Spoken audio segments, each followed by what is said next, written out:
Nous voici, peuple de Dieu, dans la dernière partie de la deuxième lettre de Paul à Timothée. N'oublie pas qu'il est toujours incarcéré à Rome. Il attend sa guillotine. Et ici, il commence le troisième chapitre. Là, il décrit l'état de l'homme dans les derniers jours de cet âge de l'Église. Paul voulait que Timothée soit conscient qu'il y aura une période de trouble, une période de stress juste avant le retour du Seigneur. Il dit, rappelle-toi bien ceci.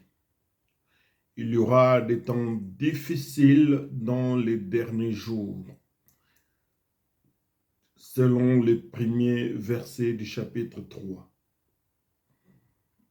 La raison pour laquelle les gens se trouveront dans un tel état de dépravation, de méchanceté, sera due au fait qu'ils n'aimeront qu'eux-mêmes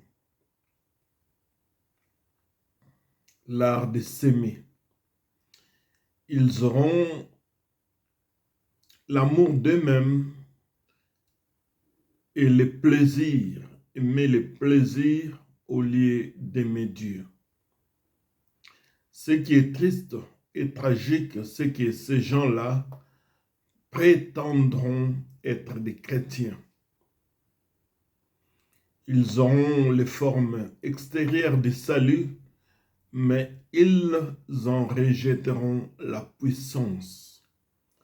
Le mot rejetteront qui est utilisé dans ce verset est un mot très fort qui sous-entend que l'on connaît la vérité, mais que cependant l'on prend la décision, la ferme décision de la nier. Regardez comment et combien dans ce siècle, dans cette génération, se comportent ce qui s'appelle les ministres de Dieu. Tout est amené au plaisir. Tout est amené au narcissisme. Tout est amené à se faire prévaloir. Tout est amené à gagner plus d'argent que des hommes à Christ. Notons que les conditions décrivant ces membres de l'Église apostate sont très semblables à la description des païens que nous trouvons dans les premiers chapitres de l'épître de Paul aux Romains. Il est triste de constater que ceux qui ont une apparence de sainteté peuvent être décrits avec les mêmes termes que ceux employés pour les païens. Commentons certains de ces termes qui décrivent ces membres apostats de l'Église des derniers jours. 1. Ils seront amis de l'argent, aimant l'argent qui est la racine de tout mal. Ils n'ont pas le temps pour toute chose. Ils cherchent l'argent à tout prix. 2. Ils sont blasphémateurs, médisants, calomniateurs. Combien disent aujourd'hui que la manne n'est tombée qu'une fois, ce n'est plus question d'attendre la manne, il faut chercher autre chose. 3. Ils sont rebelles à leurs parents, désobéissants et n'ayant aucun respect pour leurs parents. Parents ici, c'est les frères, les sœurs, tous ceux qui nous entourent. Il n'y a plus de respect.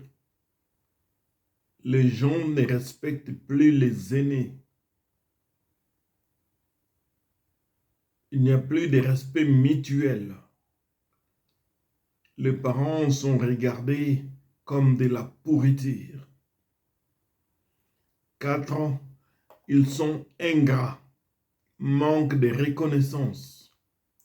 Tout ce que tu peux faire dans la vie de quelqu'un, pour rien, c'est rejeté. Il ne se rappelle même plus de ça. Il n'en parle même pas. Il ne témoigne même pas de tout ce que tu as fait pour sa vie. Manque de reconnaissance. Alors que Paul était reconnaissant, nous venons de le dire, à Onésiphore. 5. Ces gens-là, comme nous le disons, on ne peut pas vraiment trouver les mots, mais ils sont durs. Ils sont sans pitié. Ils sont insensibles. L'amour naturel perverti. Les hommes se rabaissent plus bas que les animaux dans leur affection. Ce qu'un chien ne peut pas faire, ce qu'un animal ne peut pas faire, c'est ce que nous trouvons dans la vie de ces gens. C'est triste et regrettable à le dire, mais Paul le décrit ici. 6. Ils sont emportés, ils sont violents, intolérants, incapables de se contrôler, de se discipliner. La mode et la vie du monde a envahi leur vie. 7. Ils sont têtus et arrogants. Dans leur discours, il n'y a pas d'humilité. Et 8. Ils sont gonflés d'orgueil. Aujourd'hui, on appelle grands pasteurs ceux qui ont des limousines, ceux qui changent de costume du matin au soir, ceux qui voyagent en première classe. Mais quand nous lisons l'histoire de Paul, on ne les voit pas en limousine. On ne les voit pas en première classe. Si on a des moyens, il n'y a pas de problème. Mais ce n'est pas cela la grandeur dans l'évangile. Pour aller prêcher l'Europe, amener l'évangile en Europe, Paul a pris des embarcations de fortune au risque de se noyer dans la mer. Est-ce qu'aujourd'hui, nous, en tant que prédicateurs, la vie de Paul est vraiment un exemple? En captivité, il prêche l'évangile.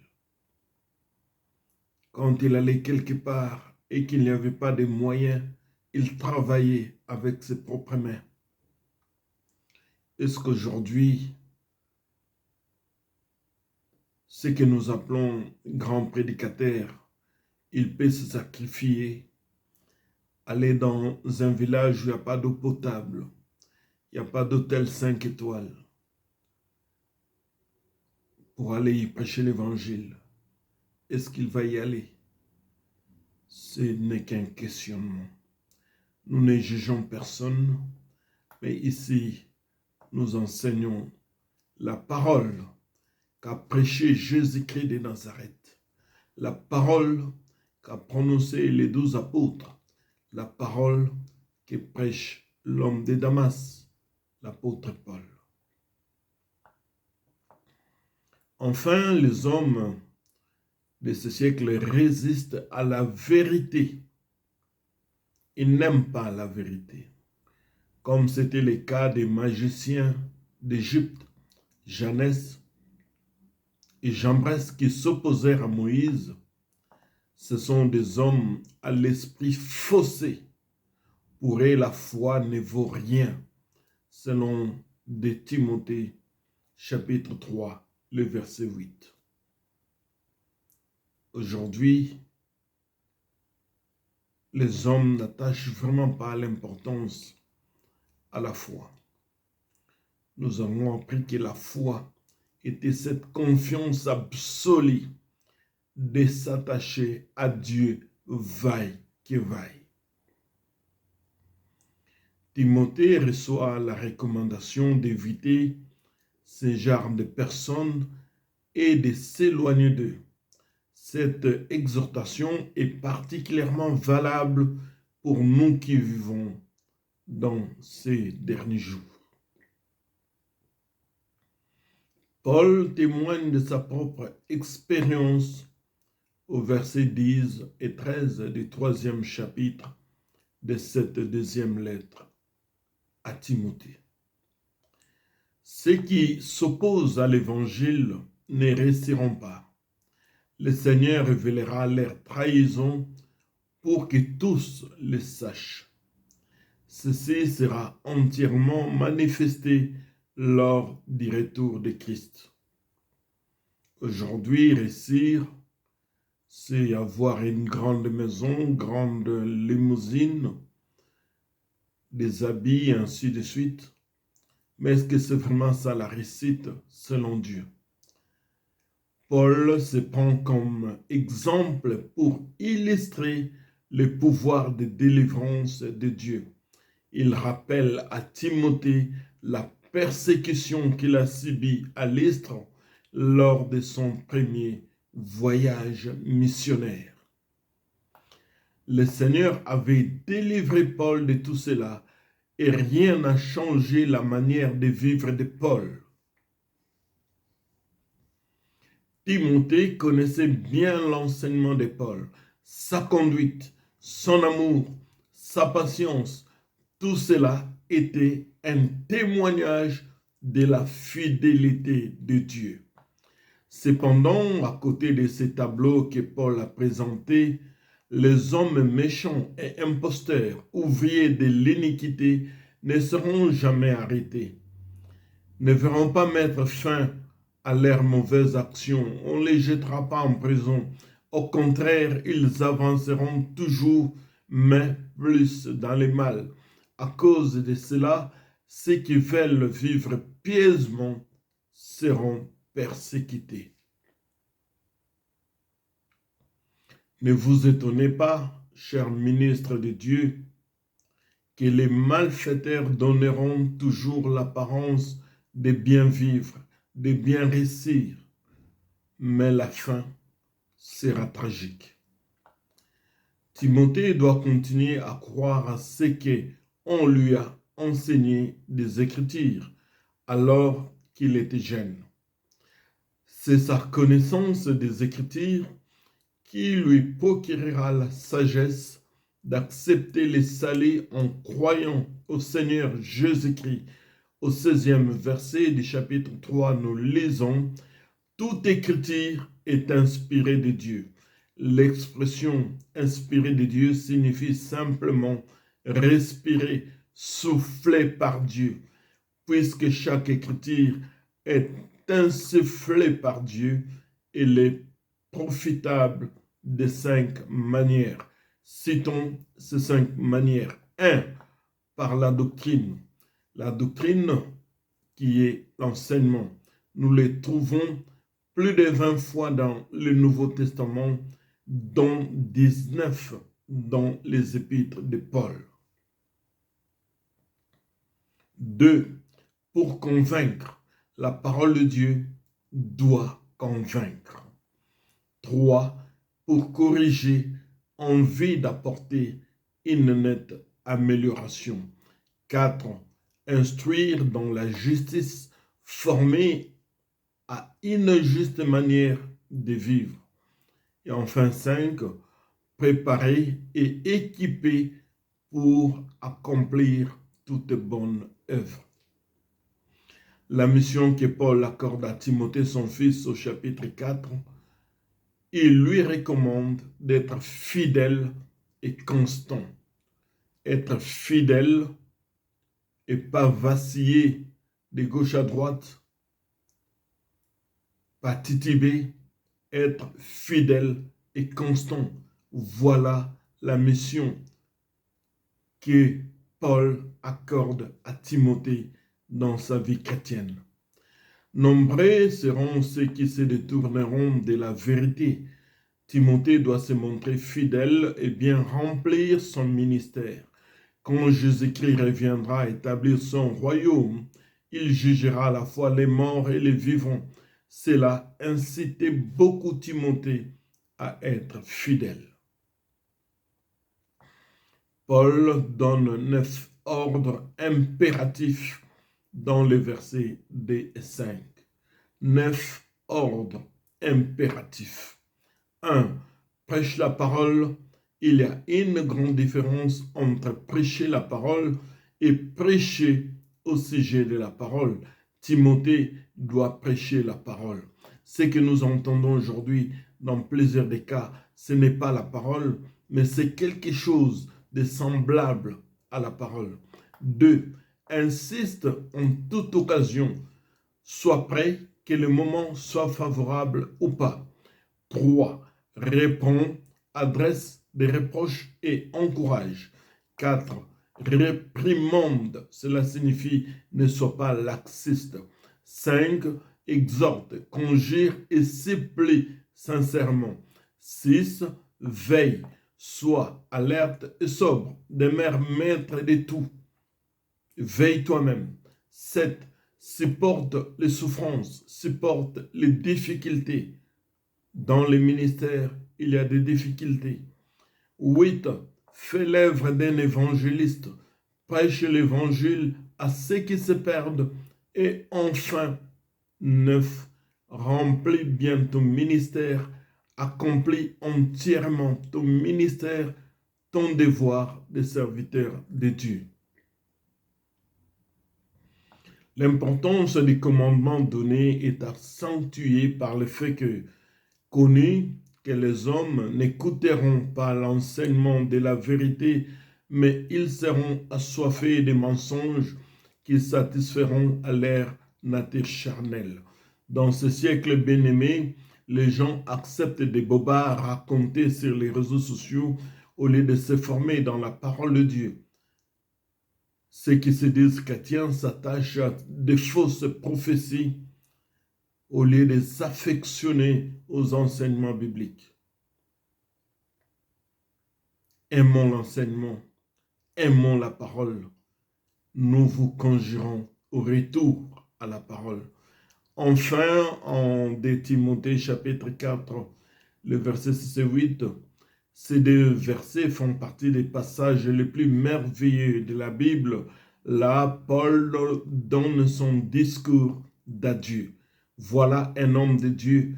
Il ne peut pas partir précipitamment. Il donne son discours d'adieu. Le vieux combattant de la croix, Paul, regarde en arrière et revoit les longs combats, la dure bataille, et il s'écrie « J'ai achevé la course ». Peu de temps après, la hache du bourreau venait donner son envol à l'âme de Paul. Son accueil à la maison de Dieu, dans la présence du Seigneur, a dû être une grande entrée triomphale. Il recevra une couronne de justice qui sera réservée également à vous tous, à nous tous qui aurons aimé l'avènement du Seigneur. Après ces messages d'adieu, en conclusion à cette épître, Paul recommande à Timothée de venir le voir dès que possible. Il répète cela en lui demandant de venir avant l'hiver. Quand Marc viendrait, il devait l'amener avec lui car celui-ci était utile à Paul. Bien-aimés de Dieu, rappelez-vous qu'il s'agit de ces Marc qui avaient abandonné Paul et pour qui Paul se sépara avec Barnabas. Et regardons qu'en ce jour, il était devenu très utile pour Paul. À cela, ne gardons pas rancune pour ceux qui nous quittent, car plus tard, Dieu peut les ramener pour qu'ils nous soient utiles.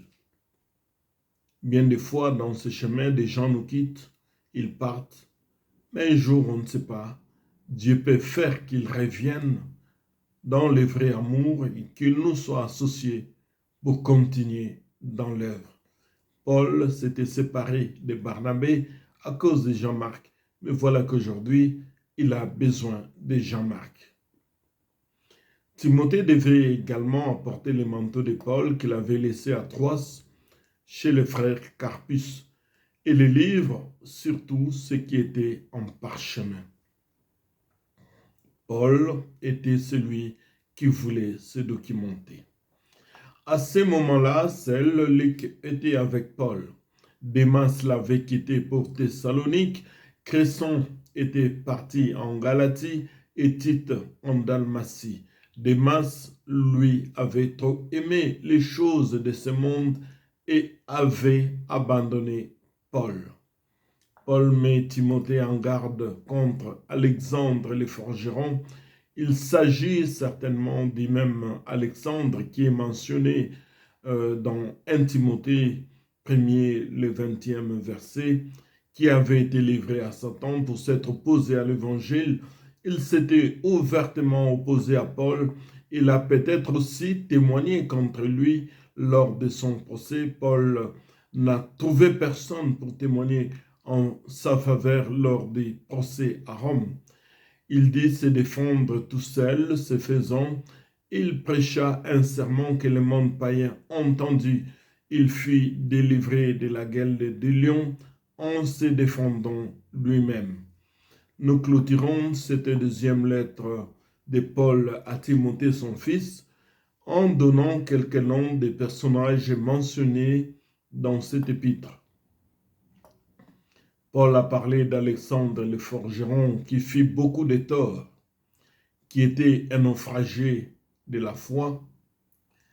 Carpus II, qui était un chrétien vivant à Troas plutôt.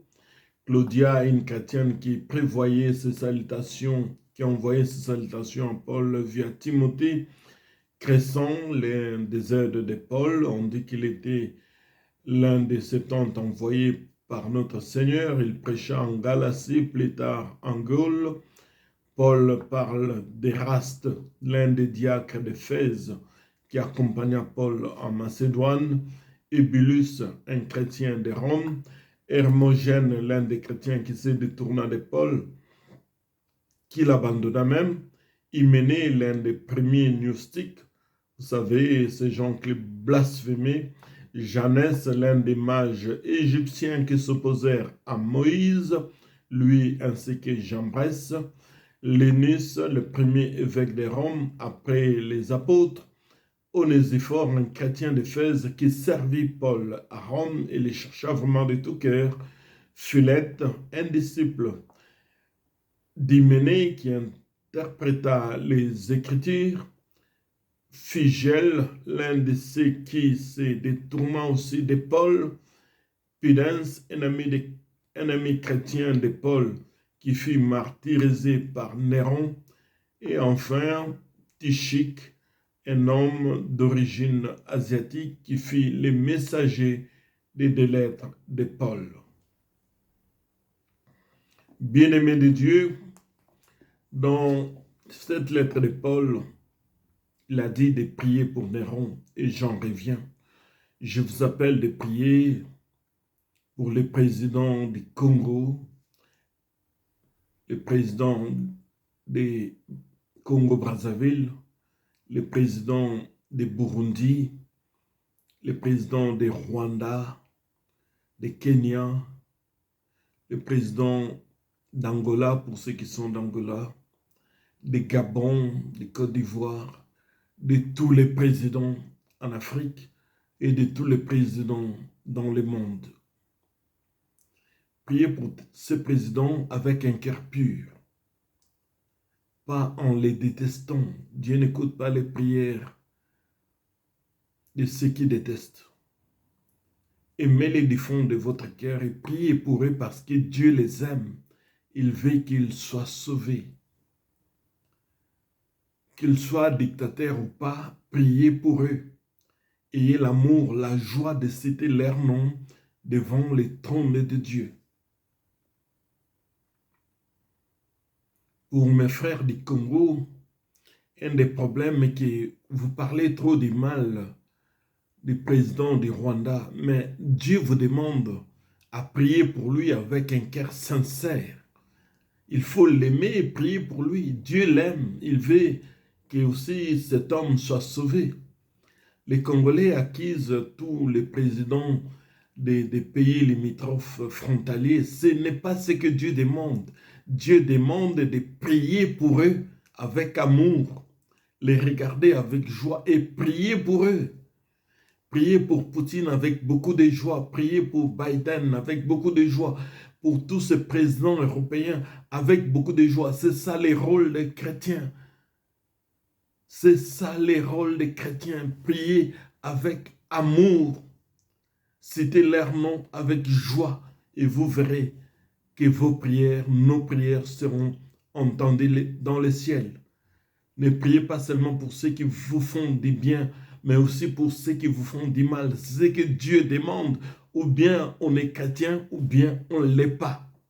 Ou bien on écoute l'évangile, on s'adapte à ce que Dieu dit la parole, ou bien on ne le fait pas. Aimons tous ces présidents du fond de notre cœur. Prions pour eux. Je parle aux chrétiens. Et priez pour ceux qui ne connaissent pas le Seigneur avec amour. Ne détestez personne. La Bible dit la vengeance appartient à Dieu. C'est ça aussi le rôle de ces cours bibliques. Priez pour vos ennemis. Citez leur nom devant le trône de Dieu. Ça fait mal. Mais c'est dans la chair que ça fait mal.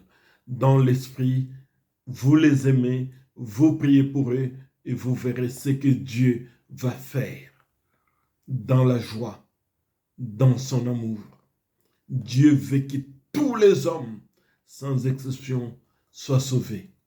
Ce n'est pas à nous d'haïr.